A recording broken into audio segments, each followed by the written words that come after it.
It's time to talk about the most annoying kinds of MMA fans.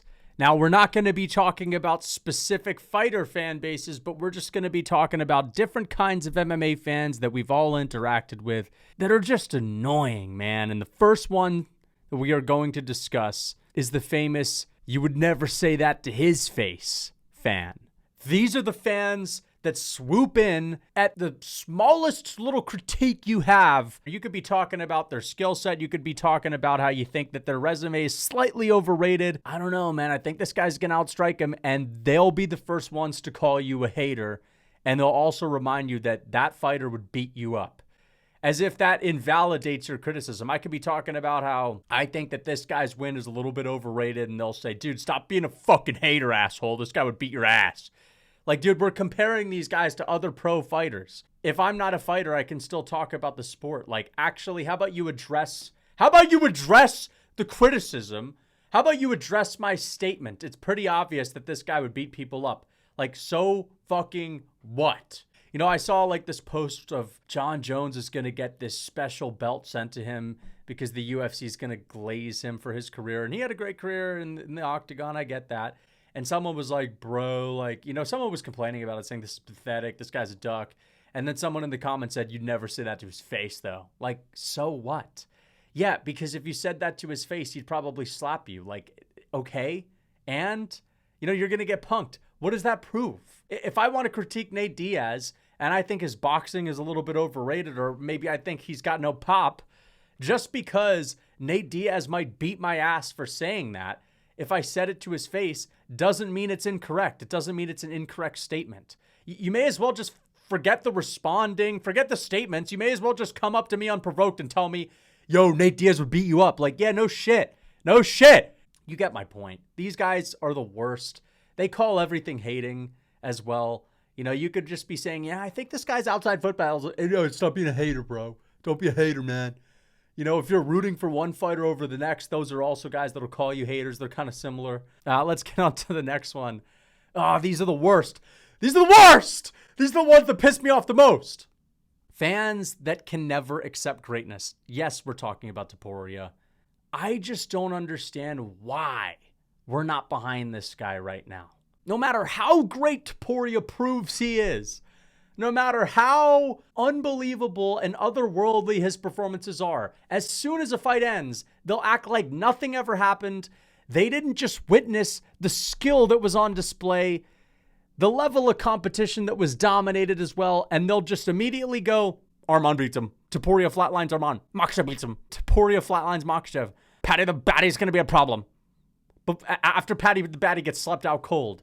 And these guys will watch it all with the blank stare. They'll look at the results. They'll look at the fights with the stare that you see on screen, and they'll immediately pick the next guy to beat him. These guys act like they're fucking freedom fighters for rooting against the most popular guy. Whether that's Ilia Topuria or Alex Pereira, you're a patriot. You're a freedom fighter. Yeah, if you root against the guys that are actually the most fun, that everyone's getting behind. And the problem is there's a lot of people like this. No matter how impressive, no matter how once in a lifetime someone's skills and dominance are, these guys are going to sit there with a blank stare, watch it all unfold, and immediately start glazing the next guy up. Remember when Arman was being hated on and Arman was being talked about as someone that doesn't matter? Fuck Arman, bro. Get to the back of the line. What happened to that? That was only a couple of weeks ago. Ever since Topuria destroyed Oliveira, now all of a sudden Arman Tsarukyan's like the most popular fighter in the lightweight division. And everyone believes in Arman, and everyone believes he's going to destroy Ilia Topuria. I just don't understand it, dude. It's the same thing as the people that pump the brakes. I still think a takedown here and there is going to wear him out. People are still saying, imagine when he fights a wrestler. No one's actually tried to grapple him, though. Nobody's really tried to grapple him. Fuck off. I'm not saying you can't pick Arman, but I just don't understand. Like, you see Topuria doing what he's doing, and then a lot of the fans that were just hating on Arman are immediately saying, I can't wait till Arman destroys him. Dude, this is such an easy fight. He's ducking Arman. Arman's going to destroy him. I'm not saying you got to root for every fighter that's doing well. I get that, but come on. It's getting to the point where you're not even rooting for Arman because he's your favorite fighter. And I like Arman Tsarukyan. I used to dislike him. And this isn't even about Arman, but it's getting to the point to where it might not even be a fighter that you actually like that much. You're just going to be rooting against and constantly picking against, despite actually having good reason for it, the fighter that is doing the most incredible thing in the sport. Now, Arman's a great fighter. I get that. He beat Oliveira. He's a phenomenal fighter. He's entertaining. But his performances are nowhere near as impressive and as dominant as Ilia Topuria. Okay, Arman scraping by a decision against Oliveira. Clear win, by the way, but it was a competitive fight. Arman Tsarukyan is like going to a decision with Mateusz Gamrot. Topuria is knocking out Max and flatlining Volk. And you're sitting there and telling me that Arman's the next guy that's going to destroy him. Like, at least if you're going to pick Arman, say, yeah, but this is a scary fight, man. This is a scary fight, man. Right? Say, I think Arman might be able to do it, but damn, is he? They won't even say that.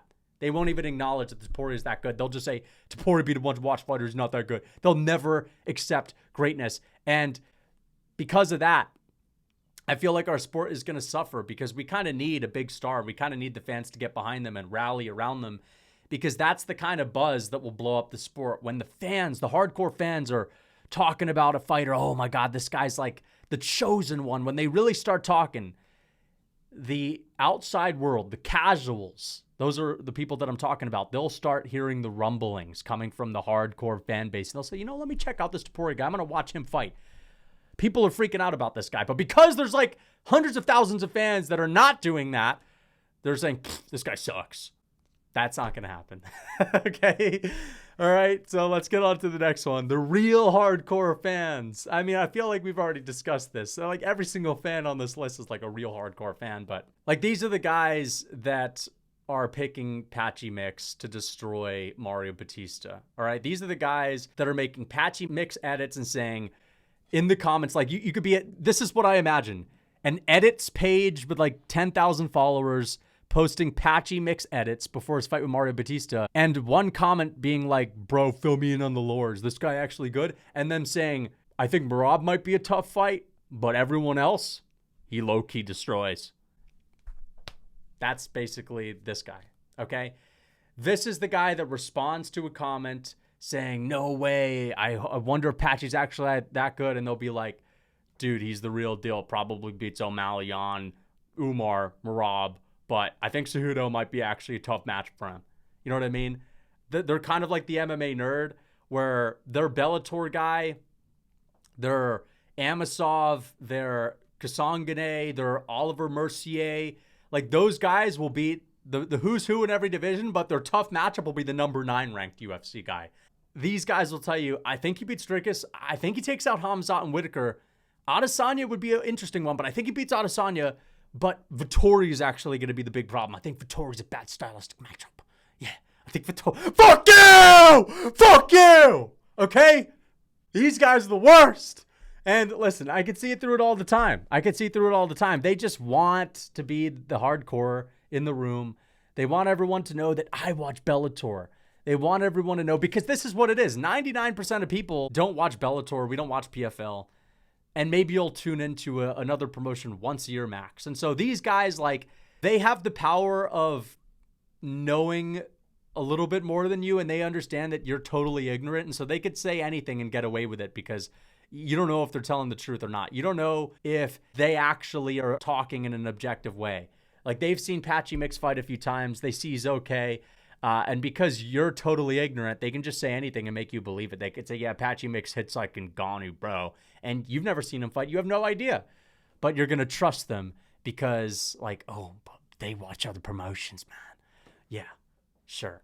Dude, Patchy Mix, I knew he was going to get fucking destroyed in the UFC. Now, I like Patchy Mix because he was talking some shit. I actually like Patchy Mix, and I'll be rooting for him.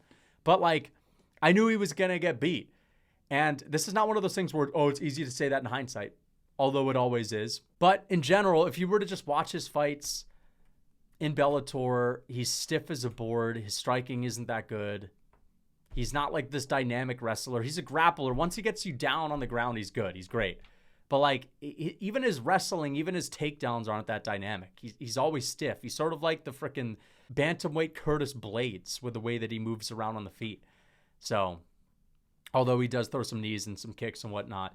Either way, yeah, these are the guys that'll have Eblin in their top 5 pound-for-pound rankings. This is MMA Fighting on SBN, every single top 15 pound for pound list or top 15 rankings in the welterweight division. It's got some random guy you've never even heard of before that's in PFL that somehow makes it because they beat nobody, but they're getting a little bit of hype. So yeah, they're just going to chuck him in over Neil Magny or something like that, even though Neil Magny has more wins than GSP in the welterweight division. Oh, dude, the MMA Nerd. These guys are annoying. They're not the worst. They're not the worst. But you hear them and you're like, oh, man, but can you just enter the real world? Like, okay, let me explain, okay? The MMA Nerd, these are the guys that are always picking the wrestler and the grappler to beat the striker. Okay, no matter how impressive the striker is, they'll say, yeah, but the pressure of the wrestler, and I just think it's a stylistic bad matchup.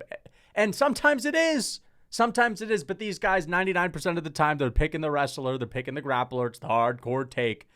These are the guys that like to say, nope, but the boring fighter is actually the best fighter. They're always backing the boring fighters. But it's also, this is a different segment of the MMA Nerds. They're also the guys that just get too deep into the weeds. You know, you could see, let's say Ilia Topuria. Ilia Topuria could go out there. He could flatline Islam Makhachev. He could flatline Arman Tsarukyan. He could move up to welterweight and flatline Jack Della Maddalena. And then he could be booked to fight like Sean Brady or something after flatlining 3 of the best fighters on the planet. And they'd be saying, but Sean Brady's clinch game is actually a little bit difficult. I think this is a really bad match. Like, yeah. You know, the same people that were picking Oliveira. Nope, this is a bad matchup because Oliveira's little butterfly guard game. Oliveira's little butterfly. Yeah, fucking right, dude. Okay? You know, these are the guys that are, these are the guys, they do a little bit of training. They're getting too into the weeds, right? Or they overrate. Oh, this is another thing that they do. There are fighters that we all think, okay, this guy's a little bit overrated. But like, for example, Adesanya is like an example. I've always said Adesanya is a bit of an overrated striker, but the MMA Nerds will look at Adesanya just because he has good technique. And they'll say, no, but Adesanya is the best striker. They don't care about the results. They're just looking at the technique. And sometimes fighting, quite often actually, look at Dricus du Plessis. Fighting is more than just technique. Fighting is also durability. It's heart. It's your ability to impose your will. It's confidence. It's cardio. It's strength. There's a lot of different things that go into it. The MMA Nerds are only about styles and technique. And, that often is something you got to look at. But, stop nerding out, man. Okay? This guy's going to flatline your fucking grappler just because he hits hard and he also has pretty good technique. And just because he's got a good ankle pick. Who gives a fuck? Okay? He's going to get knocked out. All right? And that's it. Now we're on to he's too big for him fans. These are the densest in the worst way. They're not density maxers. These are the densest, most obtuse fans. Okay? They haven't caught on to lighter man skill. Listen, I understand that when all things are equal, or you got, a guy like Eddie Hall fighting Mikey Musumeci, obviously it makes a huge difference, but we're talking one weight class to the next. That's it. Just 10 pounds here and there.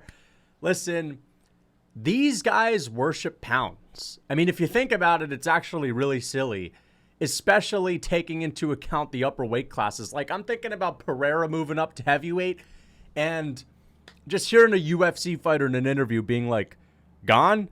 Ooh, that's tough, man. Gon's going to be bigger than him. I just think Gon takes him down and mauls him.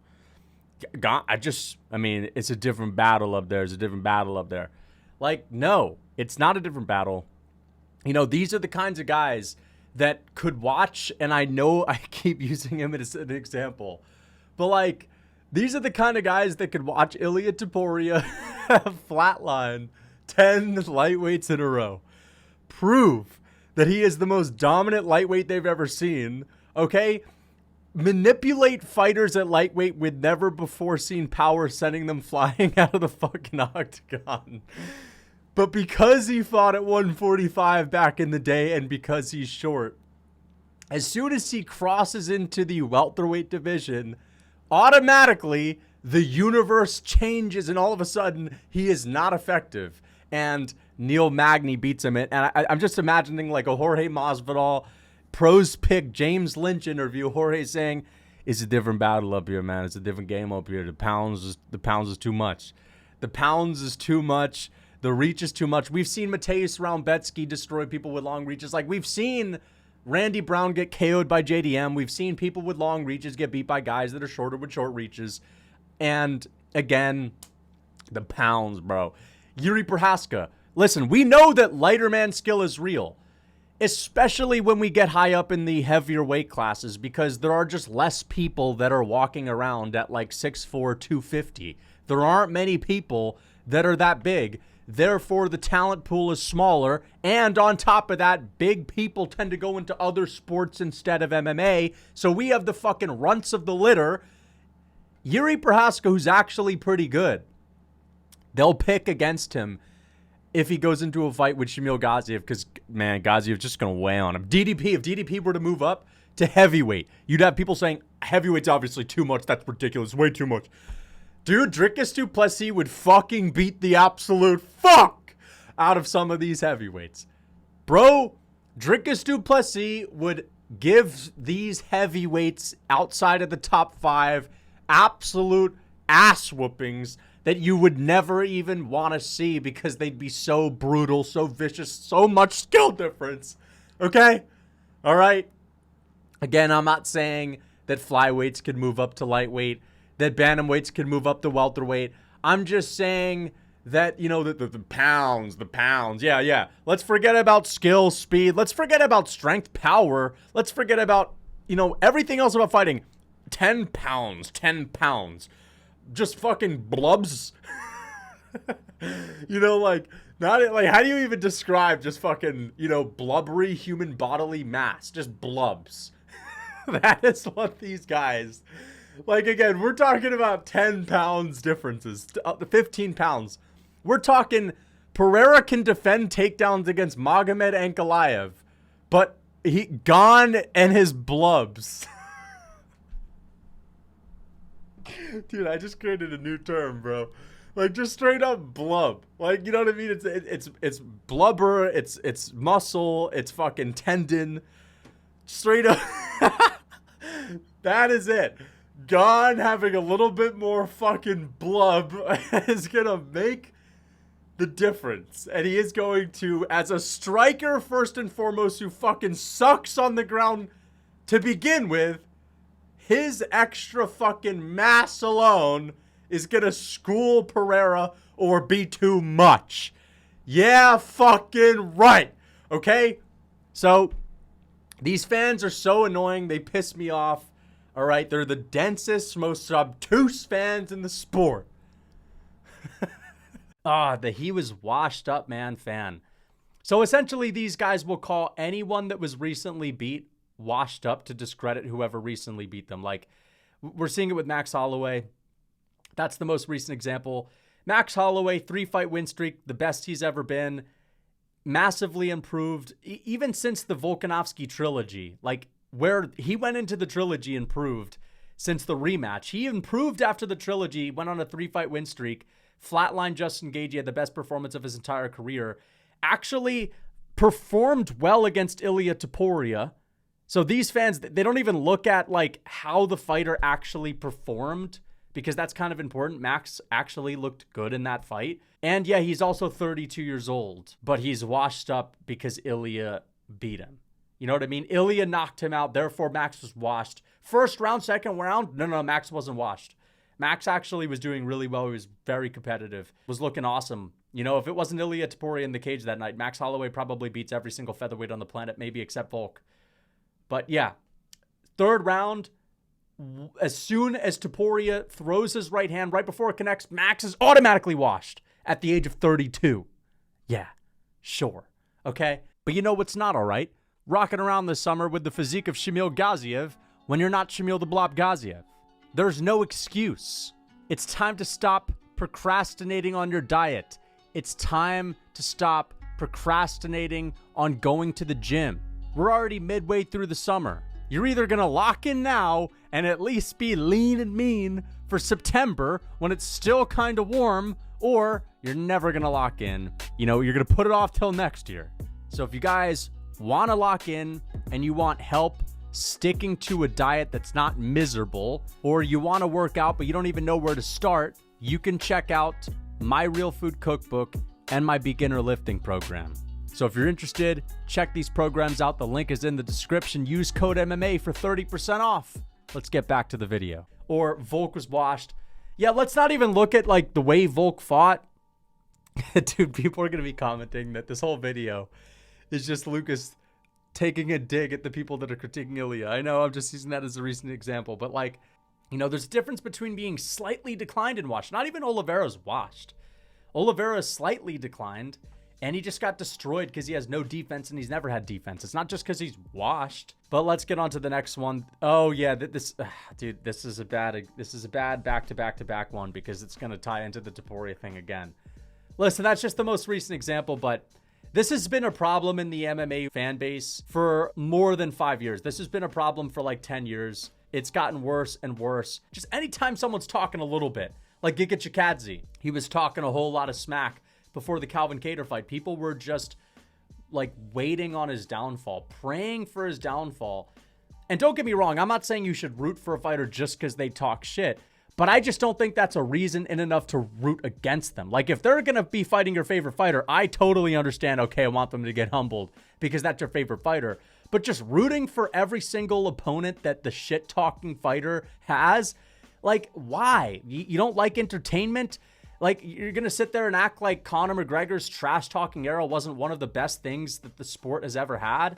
I mean, come on. The trash-talking era was what blew up the UFC. Like, you'd be lying to yourself if you said that you didn't enjoy the hype that McGregor brought to the sport. And maybe you were rooting against McGregor against Khabib, and maybe you really did want to get him or see him get humbled or whatever. And sometimes I could totally understand that. But the sport needs more personalities, and that's one thing that we're really missing these days. Again, don't get me wrong. You don't have to root for everyone that's talking shit. It's okay to want them to get humbled every once in a while, especially when they're fighting your favorite fighters. But we really have a lack of personalities. Remember, in the 2010s, the late 2010s especially, any fighter that started talking a little bit of trash or they went to the press conference in a three-piece suit, the fans would rail on them. They'd say, you're a wannabe McGregor. And they kind of like beat it into the fighters that, oh, you actually trash talking is corny and fans are going to hate you if you do that. Don't even try. It's better to be a rock when it comes to having a personality than to be fake or to be playing it up a little bit. Like now the new meta that fighters have is, I'd rather be dead than to play it up. I'd rather spontaneously combust than have a line of trash talk that isn't necessarily me. You know what I mean? It's gone too far. It's gone too fucking far, and therefore the sport is boring, and we don't have any real heat on the matchups. I mean, every once in a while we get Duplessis and Adesanya or Duplessis and Strickland talking some shit. And I'm sure Duplessis and Chimaev is going to be really entertaining, in part because they're going to be talking shit. But we don't get it as much as we used to, and we kind of need that these days. And I actually think that we shouldn't be rooting for Topuria's downfall because he says he's going to knock someone out. Okay? Like, I understand you not wanting Colby to win when he's getting personal, or Conor to win. But, like, Ilya Topuria is just saying, I'm going to knock this guy and this guy out in the same night. And people are like, dude, I fucking hate this guy. He's way too cocky. He needs to get humbled, man. I just can't stand that, dude. I can't stand it. You know, I'm about to crash out. Let's get on to the next one. This is a classic. I'm bringing this one back, but you know, the guy that hypes up random prospects to seem hardcore, okay? This is the guy that will hype up Felipe Lima. That's the most recent example. And listen, Felipe Lima is a good fighter, and in ways he actually impressed me. His striking looked a lot better than I thought. But when Felipe Lima and Peyton Talbot was announced, all of the comments on any section, in any comment section relating to that fight was, Felipe's gonna eat him alive, bro. R.I.P. Talbot. Bro, R.I.P. Talbot, man. Felipe Lima had a little freaking pit-pat decision against Miles Johns. You know, they'll be saying, oh, R.I.P. this guy when they're booked to fight Gene Matsumoto or whatever. You know what I mean? You get booked to fight Kevin Vallejos. R.I.P. You know, it's like, come on, dude. They're not that good, okay? I would understand. The only time you should be saying R.I.P. this guy is if it's against like someone that's been proven, like my tech Oldby. If he fights a random guy, you could say RIP. That he dominated him, fan. Now, these are the guys that will call anything a domination, especially when it has to do with some wrestling. Like Magomed dominated Alex Pereira, or Merab dominated Umar Nurmagomedov.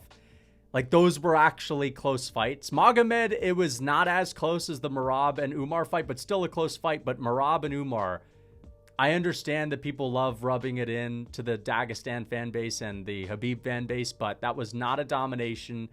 I just think it's thrown around way too loosely. But let me think of a domination. Domination is like Whitaker and Kelvin Gastelum. Whitaker, Marvin Vettori. A domination is when someone is completely outclassed, hardly has any moments. Domination is like Adesanya versus Paulo Costa. Okay, domination is Volk versus TKZ. That's domination. A 48-47 where every single round is actually kind of close. Even a 49-46 can sometimes be competitive. Like Umar Nurmagomedov versus Corey Sandhagen. Umar may have schooled Corey on the feet, but I wouldn't consider that a domination. A domination is when you're winning on the numbers by like 30 strikes a round. You're getting a couple knockdowns here and there. You're getting entire rounds of control time with ground and pound, and you're landing great nasty elbows on the ground. That's domination. Merab versus O'Malley, round 2 or round 3. I think it was round 3 in the last fight. That's domination. So yeah, I think people are throwing around the term domination way too much. Like Ngannou versus Gon, I could already see, if I bring that fight up, that's the classic example of where people would say Ngannou dominated Gon. What do you mean? Gon got dominated in that fight, got dog walked. Even though Gon arguably won the fight, and the rounds that Ngannou won, he won by heavy breathing on Surreal Gon. But let's get on to the next one. The Recency Bias Fan. You're looking at him. Some people are going to say I'm that guy, especially when it comes to the GOAT list. And I'll be honest, I am definitely guilty of some recency bias, 100%. But I'm also talking about fans that just look at the last result and they'll say things like, oh, this guy's washed. I mean, like Holloway loses, he's washed. Whitaker loses, he's washed. This guy wins, he's going to destroy the next guy. You sort of understand what I'm saying. Like Khamzat Chimaev destroys Robert Whitaker. We know how good Khamzat is. Whitaker sucks now, right? Or Ilya Topuria flatlines Volk. Well, Volk's never been that good. You know what I mean? These guys are just looking at the results. They're not watching the actual fights. They're not looking at the level of competition necessarily. Just you take a loss, you suck now. You win, you're the best thing since sliced bread. And you guys give me crap for that as well. Because every time I do a recap, the new GOAT list is whoever won on the recent card. So, I mean, listen, I'm guilty of it. Even though I think I'm pretty objective with my GOAT lists, I'm not going to sit there and say that I am not susceptible to being biased when it comes to recency bias, okay? Of course, maybe if there's something that I'm falling for when it comes to problems with the GOAT list and whatnot, it's probably a little bit. But anyway, guys, that is it for this video. I hope you guys enjoyed. Let me know what you think in the comments. Until next time.